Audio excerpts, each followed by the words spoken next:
Hello बच्चों, नमस्कार। मैं अजीम खान। बेटे मोशन मंच पर आपका स्वागत है। और आज बेटे अपन नए लेक्चर को लेकर आए हैं, यानी वाटर पोल्यूशन पार्ट 2। तो बेटे यहाँ पर आज अपन पढ़ने वाले हैं जल प्रदूषण का भाग 2। तो जल प्रदूषण भाग 1 में बेटे अपन ने क्या क्या रीड किया, यानी जल प्रदूषण भाग 1 के अंदर मैंने आपको बताया कि किस तरह से जलाशय के अंदर बायोलॉजिकल ऑक्सीजन डिमांड बढ़ती है, किस तरह से बेटे बायोमैग्निफिकेशन होता है, या फिर भी किस तरह से एल्गी ब्लूम होता है। तो बेटे तीनों पॉइंट आपको याद रखना है कि बायोलॉजिकल ऑक्सीजन डिमांड तो कैसे बढ़ती है कि बेटे जैसे जैसे जलाशयों में वाहित मल का विसर्जन किया जाएगा, तो जैसे जैसे वाहित मल का विसर्जन करेंगे तो बेटे वहां पर जो सूक्ष्म जीवी है वो वाहित मल को में मौजूद कार्बनिक पदार्थों को उपयोग करेंगे और अपनी संख्या में वृद्धि करेंगे। तो वाहित मल विसर्जन स्थल पर क्या होगा, सूक्ष्म जीवों की संख्या में वृद्धि होगी, और सूक्ष्म जीवों की संख्या में वृद्धि होने से बेटे उसमें मौजूद जो घुलित ऑक्सीजन है उसकी मात्रा घटती जाती है। और जैसे जैसे घुलित ऑक्सीजन की मात्रा घटती जाएगी तो उस जलाशय में मौजूद रहने वाले जंतुओं के लिए ऑक्सीजन की डिमांड बढ़ती जाएगी, और इस घटना को कहा जाता है बायोलॉजिकल ऑक्सीजन डिमांड, यानी बीओडी कहा जाता है। यहां तक क्लियर हुआ बेटे। एल्गी ब्लूम क्या होता है, तो एल्गी ब्लूम के अंदर आपको याद रखना है कि जैसे जैसे कार्बनिक पदार्थों की मात्रा बढ़ेगी तो जलाशय में मौजूद जो बेटे पादप पलवक होते हैं या पादप पलवक एल्गी होते हैं वो अपनी संख्या में एकदम बढ़ोतरी करते हैं। तो पादप पलवक एल्गी की अपनी संख्या में एकदम बढ़ोतरी कर लेना ये कहलाता है एल्गी ब्लूम। अब जब एल्गी ब्लूम होगा या बेटे शैवाल प्रस्फुटन होगा तो उस जलाशय में जब शैवालों की मात्रा बढ़ जाएगी तो वही बेटे उसके नीचे रहने वाले जो जलीय जंतु हैं उनके लिए भी ऑक्सीजन डिमांड बढ़ जाएगी। तो एक तो बीओडी के बारे में आपको याद रखना है, एक आपको याद रखना है बेटे ये एल्गी प्रस्फुटन। तो एल्गी प्रस्फुटन के कारण क्या होगा, तो जलाशय में एक तो बायोलॉजिकल ऑक्सीजन डिमांड बढ़ेगी, उसके अलावा बेटे याद रखना उस जलाशय का कलर वो बदल जाएगा, वो जलाशय में बदबू आने लगेगी और उसके भीतर रहने वाली मछलियां मृत हो जाती है। तो ये तो एल्गी ब्लूम है। उसके अलावा बेटे आपको याद रखना है बायोमैग्निफिकेशन, यानी जैव आवर्धन क्या है।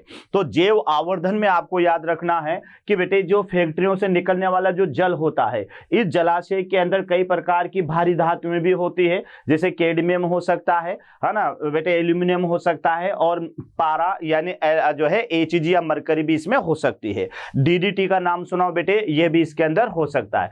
तो बेटे होता क्या है कि ये जो डीडीटी वगैरह होता है या पारा वगैरह जो होता है ये खाद्य श्रृंखला में प्रवेश कर जाता है और विभिन्न पोषण स्तरों पर जाकर ये संचित होता रहता है, यानी इसका उपापचय और उत्सर्जन नहीं होता। तो खाद्य श्रृंखला में बेटे ये जो भारी धातुएं होती है ये प्रवेश करके और एक पोषण स्तर से दूसरे पोषण स्तर पर संग्रहित होती जाती है, और सबसे ज्यादा इनके संग्रह की मात्रा जो मिलेगी ये उच्च उपभोक्ता पर मिलेगी। तो कहने का मतलब ये हुआ कि खाद्य श्रृंखला के पोषण स्तरों पर इन भारी धातुओं का संग्रहित होना ये जैव आवर्धन कहलाता है। अब जैव आवर्धन होने से बेटे क्या होगा, जैसे इसको मैं डीडीटी के रूप में आपको समझाता हूं कि जलाशय में डीडीटी घुलित अवस्था में है और वहां पर उसका मान 0.003 पार्ट पर बिलियन है। फिर उसके बेटे जंतु पलवक होंगे वो इनका उपयोग करेंगे तो वहां जाकर ये संग्रहित होगी और इसका मान हो जाएगा 0.04 mm यानी ppm पार्ट पर मिलियन। पहले बिलियन था, मिलियन में बदल गया, बढ़ गई मात्रा। उसके बाद में थोड़ा सा और अपन आगे बढ़े तो बेटे ये छोटी मछलियों में जाकर ये हो जाता है वहां पर 0.5 ppm, है ना। उसके बाद में बड़ी मछलियों में ये हो जाता है 2 ppm, और मछलियों को खाने वाले पक्षियों के अंदर इसका मान बढ़कर हो जाता है 25 पार्ट पर मिलियन। तो बेटे जो ये फिश ईटिंग बर्ड्स होते हैं, जब इनमें डीडीटी की मात्रा बढ़ती है तो क्या होगा बेटे, उन पक्षियों के अंदर कैल्शियम उपापचय दर गड़बड़ा जाती है। कैल्शियम उपापचय दर गड़बड़ा जाने के कारण क्या होगा बेटे कि कैल्शियम उपापचय दर गड़बड़ा जाने के कारण वो जो अंडे होंगे पक्षियों के वो बेटे पतले कवच वाले होंगे या कवच रहित होंगे। तो जब उन पक्षियों के अंडे पतले कवच वाले होंगे तो वह अंडे बेटे मैच्योर होने से पहले ब्रस्ट हो जाएंगे, फट जाएंगे, यानी वह पूरा का पूरा अंडा बेकार हो गया। तो बेटे पक्षियों के अंडे बेकार होने से उनकी जनसंख्या में कमी देखने को मिल जाएगी। तो इस घटना को कहा जाता है जैव आवर्धन। अब बेटे आज का जो हमारा टॉपिक रहेगा ये टॉपिक बहुत इंपॉर्टेंट है और ये है बेटे यूट्रिफिकेशन यानी सुपोषण। अब ध्यान रखना बेटे, इसको समझना है पहले आपको कि यूट्रिफिकेशन क्या होता है, सुपोषण क्या होता है। यानी बेटे ये झील से संबंधित होता है। जैसे बेटे नई झील है, बढ़िया साफ सुथरी झील है, लेकिन कई वर्षों बाद में वह झील समाप्त होकर एक तरह से भूमि में बदल जाती है, तो बेटे ये है सुपोषण। तो सुपोषण यानी बेटे जिसको अपन प्रदूषित जल कह सकते हैं, यानी ऐसा जलाशय जिसके अंदर कई सारे अपशिष्ट पदार्थ मिले हुए हों, कई प्रकार के कार्बनिक पदार्थ मिले हुए हों, तो उससे वहां पर सुपोषण शुरू हो जाता है। वह कार्बनिक पदार्थों से उस जलाशय के अंदर जैव वृद्धि होगी, यानी बेटे एक तरह से बायो जो है रिचनेस बढ़ेगी, जैव समृद्धि बढ़ेगी। याद रखना, जैव समृद्धि बढ़ने से क्या होगा बेटे कि वहां पर धीरे धीरे जैव समृद्धि बनेगी। तो जैव समृद्धि बढ़ने से उनके कार्बनिक पदार्थ धीरे धीरे उस झील के पेंदे पर जमा होते जाएंगे और जमा होते होते वह मलबे का रूप ले लेंगे। जैसे बेटे वहां मलबा बनेगा, जो मिट्टी जैसा मलबा कीचड़ बन जाएगा, तो उसमें जड़युक्त वनस्पति पैदा हो जाएगी और जड़युक्त वनस्पति धीरे धीरे बड़ी हो जाएगी और वह झील उथली होते होते बेटे वह झील बिल्कुल भर जाएगी। और फिर बाद में देखने को मिलेगा कि यहाँ तो ये तो जंगल बन गया, यहाँ झील समाप्त हो गई। इस घटना को यूट्रिफिकेशन यानी सुपोषण कहा जाता है। तो आज का पूरा टॉपिक हमारा इसी पर होगा बेटे, सुपोषण। तो समझ में आया? सुपोषण यानी बेटे जहां पर जो झीलें होती है, जैसे जैसे झील की उम्र बढ़ती जाती है वैसे वैसे बेटे झील में सुपोषण बढ़ता जाता है और एक समय ऐसा आता है कि वह झील समाप्त होकर और एक भूमि में बदल जाती है। लेकिन ऐसा कैसे होगा कि जब जलाशय के अंदर, उस झील के जलाशय के अंदर या जल के अंदर बेटे कार्बनिक पदार्थों की मात्रा बढ़ेगी, तो उसके साथ साथ वहां पर जैव समृद्धि बढ़ेगी। यानी जैसे जैसे कार्बनिक पदार्थ बढ़ेंगे तो उनको उपयोग करने वाले जीवों की संख्या बढ़ेगी और जब जैव समृद्धि उस स्थान पर बढ़ेगी तो उनके जो बेटे अपशिष्ट पदार्थ होंगे वह उस झील के तल पर, बेसिन पर धीरे धीरे जमा होते जाएंगे। तो झील बेटे उथली होती जाएगी, यानी उसमें मिट्टी कीचड़ जमा होता जाएगा। जब मिट्टी कीचड़ जमा होते होते बेटे वह उथली होती जाती है और उसमें जड़युक्त वनस्पति पनपने शुरू हो जाती है। अब जब जड़युक्त वनस्पति बेटे पनपना शुरू हो जाएगी तो धीरे धीरे वह झील भरती जाएगी और फिर उसकी जगह पर जल के स्थान पर केवल वनस्पति ही रह जाएगी। तो यह घटना कहलाती है यूट्रिफिकेशन यानी सुपोषण। तो आइए बच्चों अपन स्टार्ट करते हैं सुपोषण यानी यूट्रिफिकेशन। तो याद रखना बहुत इंपॉर्टेंट टॉपिक है बच्चों। ये क्वेश्चन आपका शॉर्ट आंसर टाइप में या सेमी मेजर क्वेश्चन के अंदर ये क्वेश्चन आ सकता है। तो याद रख लेना यूट्रिफिकेशन यानी सुपोषण। यहां बेटे नाम से मत समझ लेना सुपोषण यानी उपयुक्त पोषण। सुपोषण का पोषण से कोई लेना देना नहीं है। सुपोषण का माने ये कि एक झील का बेटे उथली झील या भूमि में बदल जाना, ये कहलाता है सुपोषण। तो पौधों के लिए एक हानिकारक प्रोसेस है, ध्यान रखना ये। तो आप देखिएगा सुपोषण यानी झील का प्राकृतिक काल प्रभावन एजिंग दर्शाता है। यानी बेटे लेक एजिंग जिसको आप कह सकते हो, यानी लेक एजिंग, ये याद रखना, लेक एजिंग झील का काल प्रभावन यानी एजिंग दर्शाता है। मतलब न्यू समझना बेटे कि जैसे जैसे समय बीतता जाएगा वैसे वैसे झील की उम्र बढ़ते बढ़ते और वह समाप्ति की ओर आगे बढ़ेगी बेटे। ये है सुपोषण। जैसा कैसे आपको हो गया झील की भी कोई एज होती है क्या? एज ऐसे बेटे कि जो नई नवेली झील होगी उसका पानी स्वच्छ होगा बेटे, है ना, और अच्छा होगा, उसके अंदर कोई ज्यादा कार्बनिक मटेरियल कीचड़ वगैरह नहीं होगा। लेकिन जैसे जैसे झील की उम्र बढ़ती जाएगी वैसे वैसे उसके तली के या बेसिन के अंदर कीचड़ जमा होता जाएगा और कीचड़ जमा होते होते उसके अंदर जड़युक्त वनस्पति पैदा हो जाएगी और जड़युक्त वनस्पति धीरे धीरे बेटे वहां पर कीचड़ और बढ़ाती जाएगी और एक समय ऐसा आ जाएगा वह झील समाप्त हो जाएगी, उसकी जगह पर केवल जड़युक्त वनस्पति और भूमि रह जाएगी। तो ये दर्शा रहा है कि सुपोषण झील का प्राकृतिक उम्र बताता है। ये याद रखना, जितनी पुरानी झील होगी उतनी उसकी एज ज्यादा होगी, उतनी वह पुरानी होगी, उथली होगी।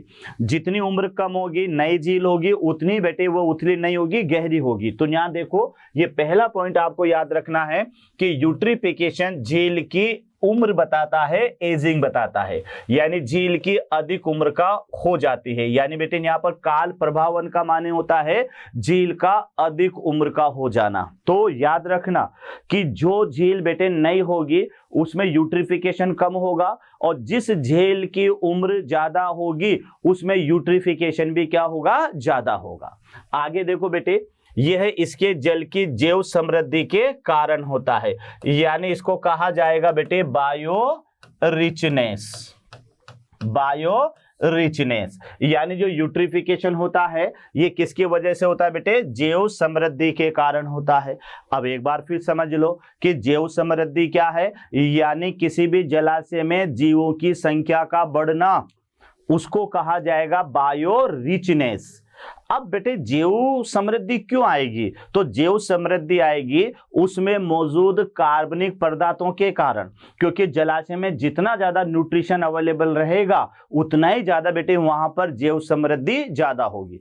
जितनी ज्यादा जैव समृद्धि होगी उतना ही जल्दी उस जलाशय में यूट्रिफिकेशन होगा, क्योंकि बेटे जैव समृद्धि के कारण जैवों के कार्बनिक पदार्थ बेटे तली में बैठते जाएंगे और धीरे धीरे वह कीचड़ का रूप ले लेंगे।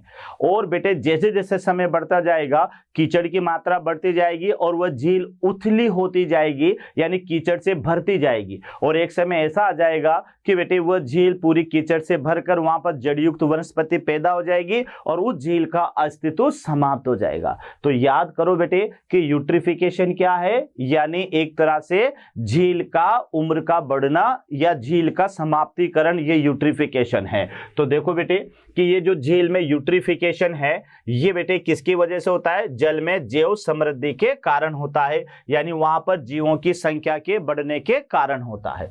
अगला पॉइंट आप देखिएगा कि जो तरुण यानी कम उम्र की झील का जल शीतलन और स्वच्छ होता है। यह भी बेटे अभी मैंने कहा कि जो तरुण झील है, अब तरुण का माने कोई ऐसा नहीं है कि हाँ भाई ये यंगेस्ट है। यंगेस्ट का मतलब नहीं है कि झील अभी अभी बनी हुई है। तो जो बेटे नई झील होती है जिसके बने हुए ज्यादा समय नहीं हुआ, तो नई झील का जो जल है वह स्वच्छ होगा, याद रखना, उसके अंदर कोई ज्यादा कीचड़ वगैरह नहीं होगा। तो याद रखना बेटे कि तरुण झील का यूट्रिफिकेशन कम होगा, जबकि जो बेटे ओल्ड झील है, बहुत अधिक उम्र की जो झील है उसमें यूट्रिफिकेशन ज्यादा होगा। तो ये हमेशा याद रखना। क्यों? क्योंकि तरुण झील के अंदर बेटे जो जल होगा वह स्वच्छ होगा, उसमें जैव समृद्धि ज्यादा नहीं होगी। तो बेटे जैव समृद्धि नहीं होने के कारण उसकी तली में कीचड़ वगैरह भी नहीं होगा, यानी वहां पर यूट्रिफिकेशन कम होगा। लेकिन बेटे देखो कि समय के साथ साथ, अब देखना बेटे कि समय के साथ साथ इनमें सरिता के जल के साथ साथ पोषक तत्व, अब ध्यान रखना बेटे, यानी समय के साथ साथ क्या होगा कि नदियों के माध्यम से बेटे इसमें क्या आ जाते हैं, पोषक तत्व आ जाते हैं। जैसे नाइट्रोजन इसके अंदर आ गए, फॉस्फोरस इसके अंदर आ गए, जिसके कारण यहाँ पर जलीय जीवों में वृद्धि होती है। यही कहा था बेटे मैंने आपसे कि जिसके कारण यहाँ पर जलीय जीवों में वृद्धि होती रहती है।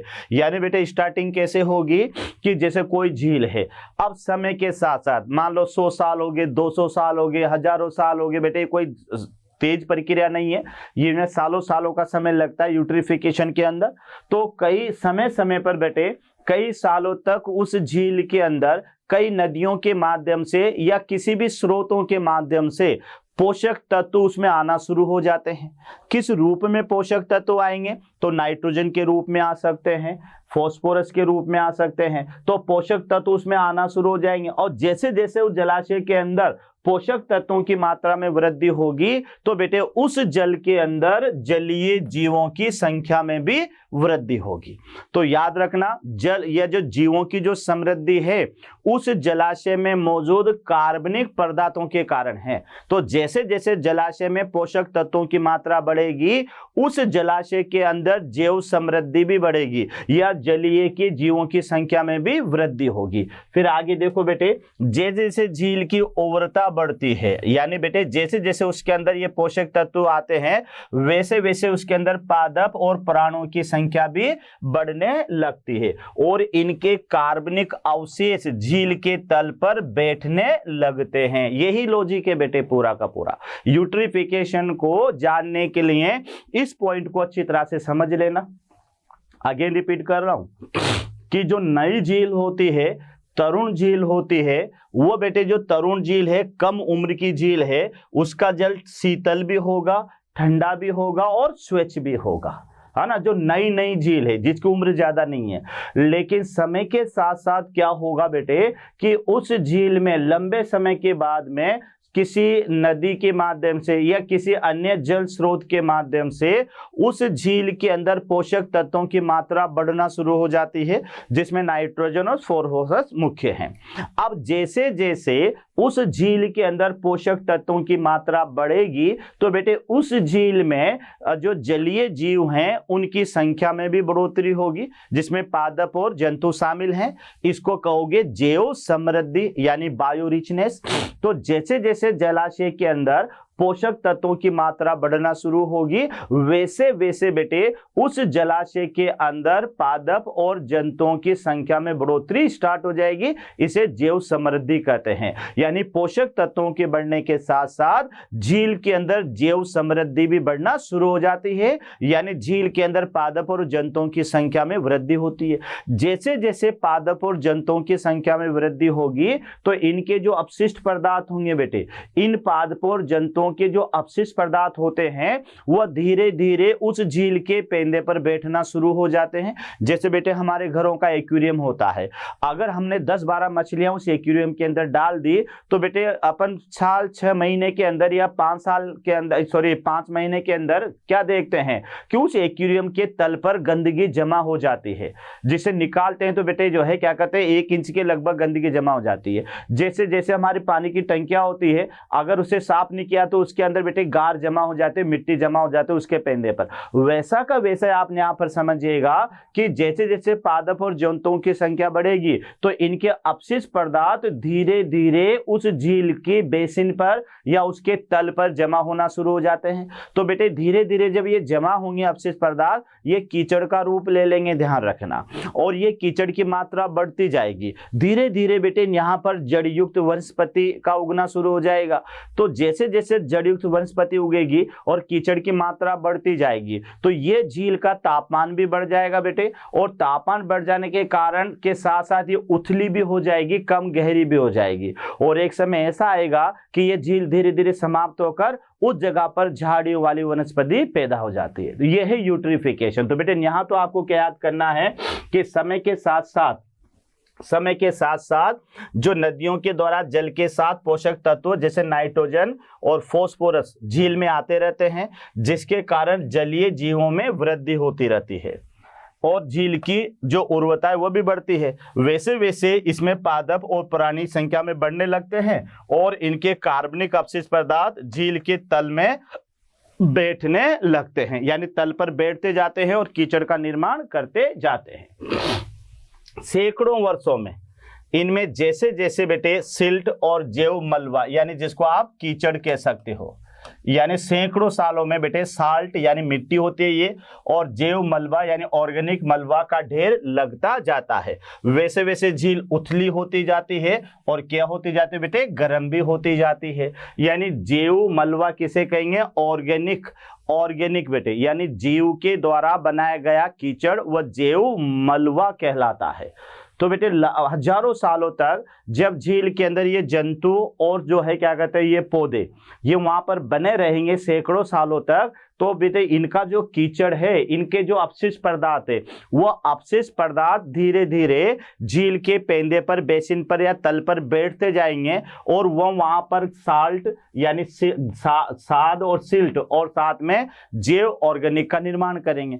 इसके कारण, इस कीचड़ के कारण बेटे झील एक तो उथली हो जाएगी, या उथली का माने कम गहरी हो जाएगी, और साथ में बेटे उसका तापमान भी बढ़ जाएगा यानी गर्म हो जाएगी। यहां तक क्लियर हो गया। अब आगे देखो क्या होना है कि झील के ठंडे पर्यावरण वाले जीव, यानी बेटे झील के जो ठंडे पर्यावरण वाले जीव हैं, के स्थान पर उष्ण जल जीव रहने लगते हैं। यानी जहां पर झील में ठंडे प्राणी रहा करते थे, अब झील का तापमान ज्यादा हो जाने के कारण बेटे गर्मी में रहने वाले जीव वहां पर ज्यादा उत्पन्न होने लगते हैं। और जब वो गर्मी में रहने वाले जीव उत्पन्न होने लगते हैं और फिर उन्हें तापमान मिलता है तो वो ज्यादा वृद्धि करेंगे, याद रहा, और ज्यादा प्रदूषित करेंगे उस झील को। तो आगे देखो बेटे कि कच्छ पादप यानी मार्स उथली झील पर जड़ जमा लेते हैं और झील की जो मूल या बेसिन है को भरने लगते हैं। और उथली झील में अब मार्स पादप उग जाते हैं और उसकी जो मूल बेसिन है वो सब क्या होती है, भर जाती है। तो यहां आप देख ले बेटे, यहां पर क्या हुआ कि जो मर्सी पादप है, कीचड़ में उगने वाले पौधे, उन्हें मर्सी प्लांट कहा जाता है बेटे। तो यहां क्या होगा कि एक तो झील जो जहां ठंडी थी उसका तापमान बढ़ गया। तापमान बढ़ जाने से क्या हुआ बच्चों कि उस झील में ठंडे जीव जो ठंडे वातावरण में रहा करते थे, उनके स्थान पर उसमें ऐसे जीव उत्पन्न हो गए जो गर्म वातावरण में रहते हैं। एक तो ये याद रखना। उसके अलावा बेटे क्या हुआ कि जो मर्सी पादप है वो उथली जगह पर जड़ जमा लेते हैं। यानी जो है कीचड़ में उगने वाले पौधे हैं वो उस उथली हुई झील में क्या जमा लेते हैं, जड़ें जमा लेते हैं। और जब जड़ें जमा लेंगे तो क्या होगा, धीरे धीरे झील की गहराई कम होती जाती है, उसका जो बेसिन है बेटे वो भरता जाता है। बेसिन का माने तल होता है, याद रखना। तो बेटे और झील का जो मूल बेसिन है वह बेटे भरने लगते हैं और उथली झील अब मार्स पादप उग जाते हैं और मूल झील बेसिन से उसको भर जाता है या उससे भर जाते हैं। यानी क्या हुआ बेटे कि जैसे जैसे मलबा जमा हुआ उसके अंदर जो मर्सी प्लांट है उन्होंने जड़ें जमा ली और धीरे धीरे बेटे ये जो मर्सी प्लांट है ये वहां पर उगते जाएंगे और झील का जो मूल बेसिन है, मूल तल है, उसको भरते जाते हैं और झील काफी संख्या में प्लावी पादप यानी दलदली से भर जाती है और अंत में ये किस में परिवर्तित हो जाती है, भूमि में परिवर्तित हो जाती है। और अंत में बेटे यह भूमि में परिवर्तित हो जाती है। तो यहां आप देख लें बेटे कि एक बार और आप ध्यान से देख ले कि हुआ क्या, सैकड़ों वर्षों में जैसे जैसे बेटे कीचड़ या मलबा बढ़ता जाएगा वैसे वैसे वह झील उथली होती जाएगी, यानी गहराई में कम होती जाएगी और साथ में बेटे ध्यान रखना उसके अंदर तापमान भी बढ़ता जाएगा। तापमान बढ़ने से क्या होगा बच्चों कि जो उसके अंदर ठंडे तापमान में रहने वाले जो प्राणी थे उसकी जगह पर अब गर्म या उष्ण तापमान में रहने वाले सजीव उसमें पनपने लगेंगे। उसके अलावा बेटे जो कीचड़ में उगने वाले पौधे होते हैं जिन्हें मर्सी प्लांट या कच्छ पादप कहते हैं, वो अपनी जड़ें जमाना शुरू कर देंगे और ये पौधे जब उस कीचड़ में अपनी जड़ें जमा लेंगे तो बेटे झील का जो मूल बेसिन है उसका तल है वह धीरे धीरे इन कच्छ पादपों से भर जाएगा और झील जो है वो उथली होती जाती है और फिर उसके जगह पर बेटे कच्छ पादप काफी संख्या में प्लावी पादपों में भर जाएंगे और फिर एक समय ऐसा आएगा कि वह भूमि बेटे वो जो झील है वो किस में बदल जाएगी, वह भूमि में बदल जाती है। तो इस तरह से झील का यूट्रिफिकेशन होता है। अच्छी तरह से याद रखना बेटे इस पॉइंट को। आगे देखिएगा, जलवायु यानी जो मौसम परिवर्तन है वह झील की साइज और अन्य कारकों के अनुसार झील का यह प्राकृतिक काल प्रभावन हजारों वर्षों में होता है। यानी बेटे झील का ये जो एजिंग है, प्राकृतिक काल प्रभावन, यानी बेटे इसको आप क्या कहोगे, एजिंग, झील की उम्र, एजिंग, प्राकृतिक काल प्रभावन में हजारों वर्षों का समय लगता है। ऐसा नहीं है कि यार हमारे जीवन काल के अंदर ही हम कोई झील को जो है एक तरह से उथला होता हुआ देख सकते हैं, ऐसा नहीं होगा बेटे। किसी भी झील के काल प्रभावन के अंदर या किसी भी झील को भूमि में बदलने के अंदर या किसी भी झील के यूट्रिफिकेशन में हजारों सालों का समय लगेगा। बेटे मतलब तरीका बिल्कुल सिंपल है, एक बार फिर बता देता हूं, ध्यान से समझ लीजिएगा। यानी बेटे क्या होगा कि जैसे जैसे किसी झील के अंदर विभिन्न जलाशय स्रोत से, नदियों से या कहीं से भी बेटे पोषक तत्वों की संख्या में वृद्धि होना शुरू हो जाएगी जिसमें नाइट्रोजन और फास्फोरस ज्यादा होंगे। पोषक तत्वों में वृद्धि से उस झील के अंदर जैव समृद्धि में बढ़ोतरी होगी, यानी उस झील के अंदर बेटे पादप, पलवक और जंतुओं की संख्या में बढ़ोतरी होगी। जैसे जैसे बेटे ये जैव समृद्धि में वृद्धि होगी तो इन जैवों के जो कार्बनिक अपशिष्ट पदार्थ हैं वह कीचड़ के रूप में उस झील की तली पर जमा होना शुरू हो जाएंगे और एक तरह से वहां पर सिल्ट और कीचड़, जिसको जैव कीचड़ कहेंगे, ये बढ़ना शुरू हो जाएगा, जिससे झील बेटे उथली हो जाएगी और उसका तापमान बढ़ना शुरू हो जाएगा। तो कीचड़ जमा हो गया। अब कीचड़ जमा होने के बाद में फिर बेटे क्या होगा, इस कीचड़ में मर्सी प्लांट या कच्छ पादप होते हैं, वो अपनी जड़ों के साथ में उगना शुरू हो जाते हैं, यानी जड़ें जमा लेते हैं और धीरे धीरे ये जो कच्छ पादप है इनसे उस झील का जो बेसिन होता है, जो तल होता है, वह भर जाता है बेटे। और इनके भरने के बाद में फिर वहां पर कई प्रकार के पादप और वह जंतु फिर उगना शुरू हो जाते हैं, जिसमें बेटे कई सारे जो पौधे होंगे जिन्हें आप जो है क्या कहते हैं लाइकेन, शैवाल वगैरह भी कह सकते हो, ये बनना शुरू हो जाएंगे। और फिर समय के साथ साथ बेटे वह जो भूमि उथली होती जाएगी झील और एकदम भूमि में परिवर्तित हो जाएगी। तो इस तरह से इसका यूट्रिफिकेशन होता है और यूट्रिफिकेशन में बेटे कई हजारों वर्षों का समय लगता है। मनुष्य के क्रियाकलाप जैसे कि उद्योग और घरों का बहिस्त्राव यानी बेटे एक्सफ्लुएंट काल प्रवाहन प्रक्रम को तेजी ला सकता है। यानी बेटे मनुष्य के क्रियाकलापों से उद्योगों यानी फैक्ट्रियों से निकलने वाला जल, उसके अलावा घरेलू क्रियाओं के दौरान निकलने वाला वाहित मल, ये बेटे यूट्रिफिकेशन के अंदर या झील की उम्र बढ़ाने के अंदर तेजी ला सकता है। कारण क्या है, क्योंकि उद्योगों से निकलने वाला जल और बेटे घरेलू जो बहिस्त्राव है जिसको वाहित मल भी अपन कहते हैं, इसके अंदर बेटे कई प्रकार के पोषक तत्व मौजूद होते हैं जो कि पानी के अंदर जैव आवर्धन को बढ़ाते हैं या जैव समृद्धि को बढ़ाते हैं। तो मानव के द्वारा जो क्रियाकलाप है या मानव के द्वारा जो है उद्योग या घरों का बहिस्त्राव है, ये भी बेटे जो क्या कहते हैं झील की उम्र है उसको बढ़ाने में ये तेजी ला सकता है।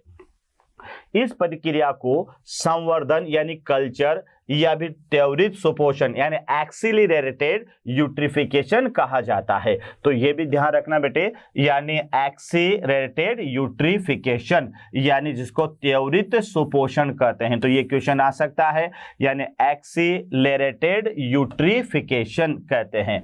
यानी बेटे न्यू तो हजारों साल लगेंगे, लेकिन मानव के क्रियाकलापों के द्वारा, ध्यान रखना अगर आ जाए त्वरित सुपोषण क्या होता है, ये क्वेश्चन आ सकता है बेटे, याद रखना। यानी यहां से क्वेश्चन बन सकता है त्वरित सुपोषण क्या होता है। तो एक बार अच्छी तरह से समझ लें कि बेटे त्वरित सुपोषण का माने ये है कि देखो बेटे ये तो समझ में आ गया कि किसी भी झील के काल प्रवाहन में या किसी झील के यूट्रिफिकेशन में हजारों वर्षों का समय लगता है नेचुरल तरीके से, ठीक है, प्राकृतिक जिसको बोलेंगे प्राकृतिक काल प्रवाहन। लेकिन बेटे मानव के क्रियाकलापों के द्वारा या मानव के क्रियाकलापों के द्वारा निकलने वाला वाहित मल या उद्योगों से निकलने वाले पदार्थ जब जलाशय में मिलते हैं, तो बेटे जलाशय में मिलते हैं तो फिर यहाँ पर झील का यूट्रिफिकेशन में तेजी आ जाती है और इसको त्वरित सुपोषण या एक्सेलरेटेड जो है यूट्रिफिकेशन कहा जाता है। अब आप समझोगे ये कैसे हुआ, तो मानव का जो मल मूत्र है वाहित जल है बेटे, इसके अंदर भी तो जो है पोषक तत्व होते हैं। जब पोषक तत्व इसके अंदर होते हैं तो इसकी वजह से भी झील में जैव समृद्धि ज्यादा जल्दी आ जाएगी और जितनी ज्यादा जैव समृद्धि आएगी उतना ही ज्यादा बेटे जो है कीचड़ उसमें इकट्ठा होगा और उतनी ज्यादा उसमें यूट्रिफिकेशन डेवलप होगा। तो मानव के क्रियाकलापों के द्वारा झील का यूट्रिफिकेशन में तेजी आना यह कहलाता है त्वरित सुपोषण यानी एक्सेलरेटर यूट्रिफिकेशन कहलाता है। गत शताब्दी में पृथ्वी के कई भागों में झील का वाहित मल और कृषि औद्योगिक अपशिष्ट के कारण तीव्र सुपोषण हुआ है। जैसा मैंने आपसे कहा था बेटे, भाई तीव्र सुपोषण का कारण क्या है, तो झील का वाहित मल और कृषि जो है औद्योगिक अपशिष्ट है उसके कारण तीव्र सुपोषण हुआ है। यानी एक तो मानव के वाहित मल के द्वारा और एक बेटे जो एग्रीकल्चर होती है, और उस एग्रीकल्चर के दौरान उसके जो अपशिष्ट पदार्थ होते हैं ये भी बेटे पानी में मिल जाते हैं, जिसके कारण यूट्रिफिकेशन तेज होता है। तो बेटे याद कर लीजिएगा कि मानव के क्रियाकलापों के द्वारा झील के सुपोषण में तेजी होना यह कहलाता है त्वरित सुपोषण, जिसमें मानव के मलमूत्र, वाहित जल और साथ में कृषि उद्योग में काम आने वाले पोषक पदार्थ ये इसको बढ़ाने का कार्य करते हैं। तो बेटे ये थोड़ा सा ध्यान रखना है कि गत शताब्दी में पृथ्वी के कई भागों में झील का जो वाहित मल है और कृषि तथा औद्योगिक अपशिष्ट के कारण तीव्र सुपोषण हुआ है।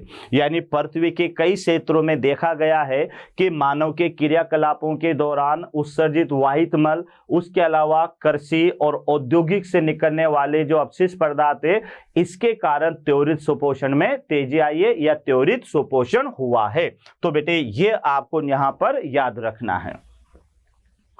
आगे आप देखिएगा बेटे इसके मुख्य जो नाइट्रेट है वो तो एक तो नाइट्रेट है और एक फॉस्फोरस जो पौधों के पोषक का कार्य करते हैं। तो ये आपको याद रखना है कि जितने ज्यादा पोषक पदार्थ जलाशय में मिलाए जाएंगे उतने ही ज्यादा बेटे वहां पर जैव समृद्धि बढ़ेगी। तो यहाँ पर क्या है कि जो मानव का मलमूत्र होता है या औद्योगिक या कृषि से जुड़े हुए जो मटेरियल होते हैं उनमें पोषक तत्व ज्यादा होते हैं, जिसमें एक तो नाइट्रेट याद रखना बेटे और एक फॉस्फोरस। तो ये वहां पर पौधों के लिए पोषण का कार्य करते हैं।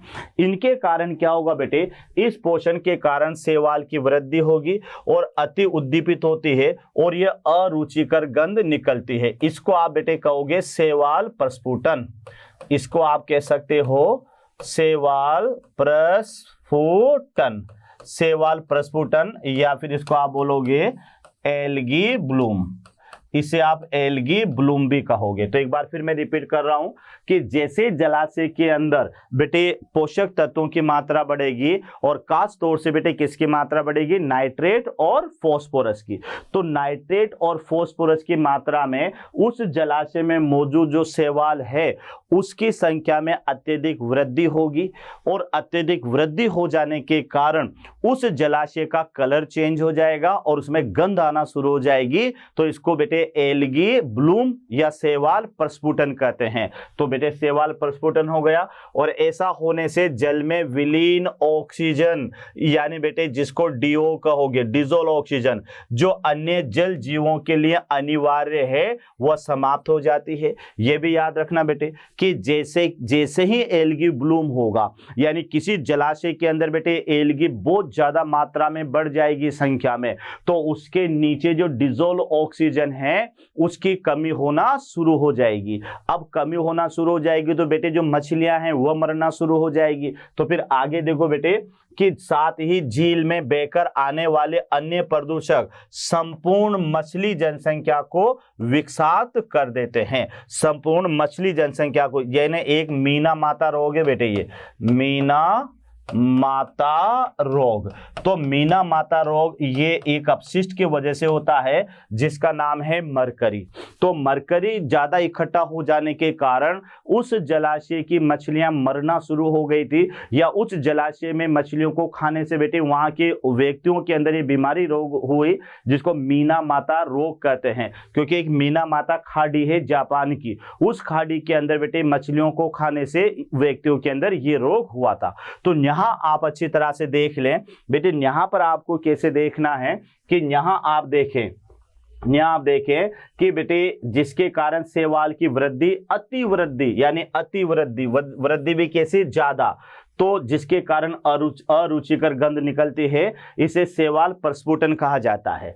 अब बेटे ऐसा होने से क्या होगा कि जल में घुलनशील ऑक्सीजन की कमी हो गई, जिससे वहां पर जल और जीवों के लिए अनिवार्य ऑक्सीजन समाप्त हो जाती है। यहां तक क्लियर। और जब समाप्त हो जाएगी तो साथ ही झील में अन्य प्रदूषण में एक तो मरकरी जरूर याद करना बेटे, ये मछलियों की जनसंख्या को भी विषाक्त कर देता है। तो ये ध्यान रखना बेटे यूट्रिफिकेशन के अंदर कि यहाँ पर भाई ये तो होगा इसे कि जल में विलीन जो ऑक्सीजन है जिसको डिजोल्व ऑक्सीजन कहते हैं वह कम हो जाएगी, जिसकी वजह से जल जीवों के लिए अनिवार्य ऑक्सीजन समाप्त हो जाती है। और साथ ही झीलों में बेटे ये नाइट्रेट और फॉस्फोरस के साथ साथ अन्य विषाक्त पदार्थ भी बहकर आ जाते हैं, जिसकी वजह से वहां पर रहने वाली मछलियां भी क्या हो जाती है, विषाक्त हो जाती है।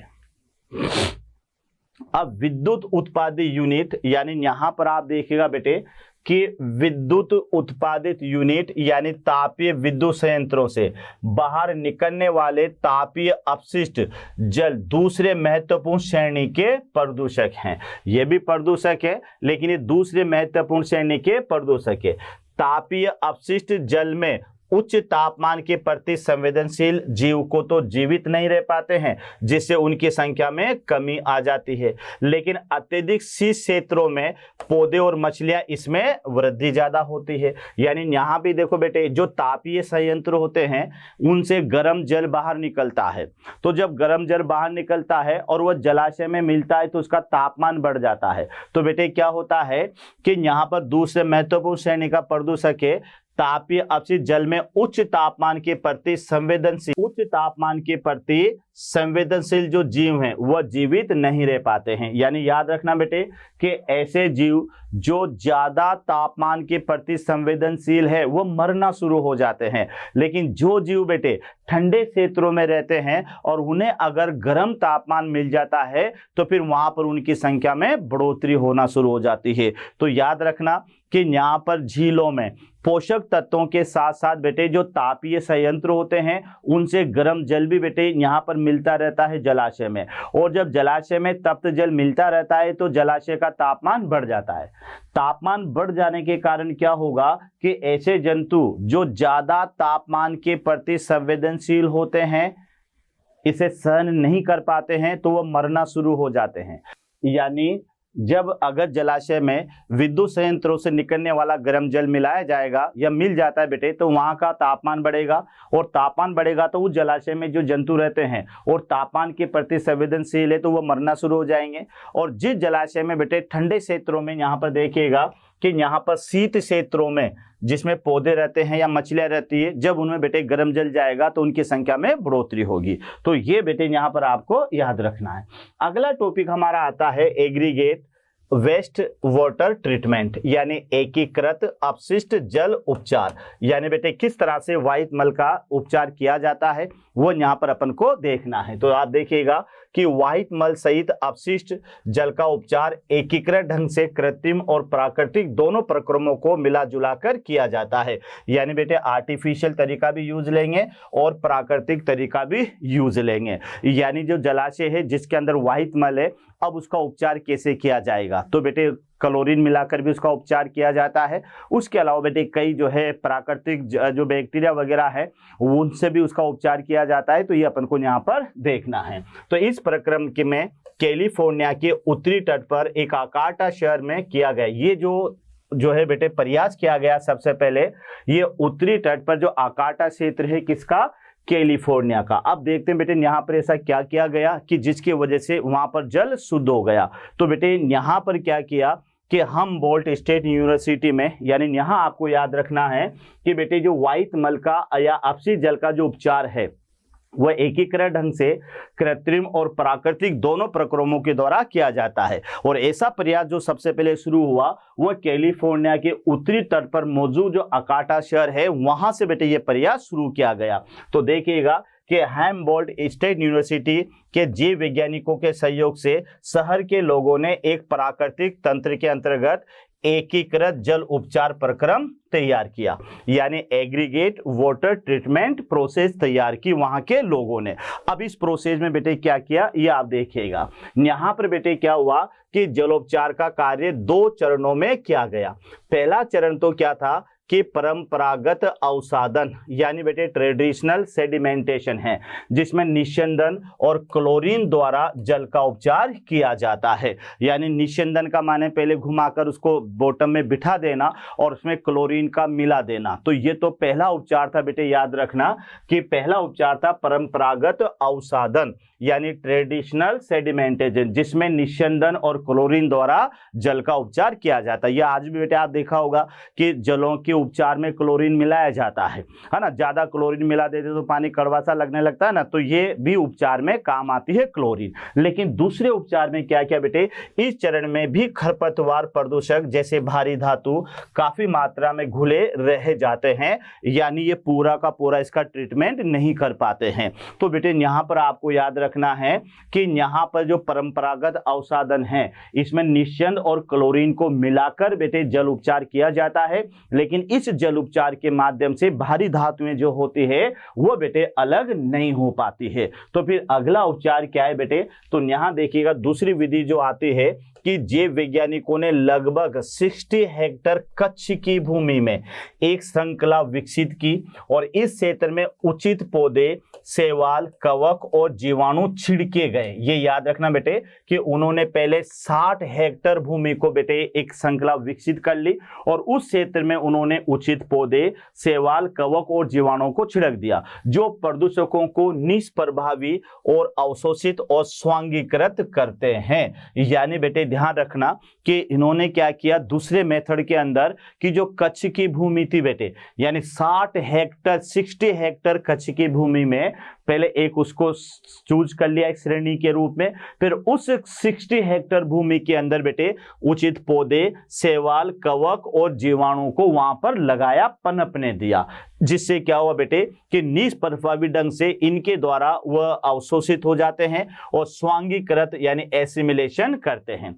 इसलिए कच्छ से होकर, अब देखो बेटे, कच्छ से होकर गुजरने वाला जो जल है वह प्राकृतिक रूप से शुद्ध हो जाता है। यानी बेटे जब यहाँ पर बहुत ज्यादा मात्रा में ये पादप, शैवाल, कवक को जीवाणु पनप गए तो ये नेचुरल तरीके से अपशिष्ट पदार्थों को अवशोषित कर लेते हैं और उनका स्वांगीकरण भी कर देते हैं। तो फिर क्या होगा बेटे कि कच्छ से गुजरने वाला जो जल है वह प्राकृतिक रूप से शुद्ध हो जाता है।